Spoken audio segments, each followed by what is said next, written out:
นี่ยุ่งๆหน่อยครับ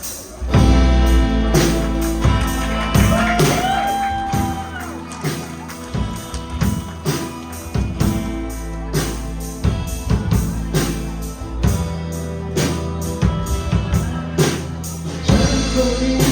แค่เขาคนนั้นตั้งทางเธอรู้ดีคนดีๆคนที่รักต่างกันเธอรู้ไหมเขาที่เจอผู้นั้นและฉันที่เจอผู้ใจทำยังไงก็คงไม่เหมือนกันในตัวเกินในชีวิตเธอที่เธอไม่ต้องการ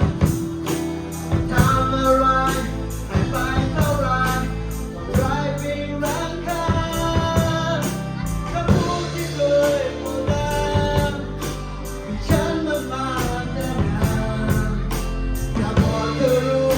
ว่าเธอต้องการเมื่อไรและก็คงไม่ยอมฝืนเธอต่อไปเมื่อรักไม่เป็นอย่างฝันขอให้รอสุดลงแค่นั้นแล้วเธอไม่มีฉันในหัวใจถูกความรักไว้ตอนนี้พอบอกใจไปไม่ใจอ่อนล้าฝากตัวเสียเวลาจะรักเธอเลย อาจจะเป็นคนจะดีจะทำที่ทำให้ฉันได้ยินหัวใจ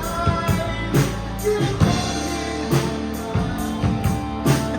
รักต้องขาดใจแค่ทีในส่วนเกินในชีวิตเธอ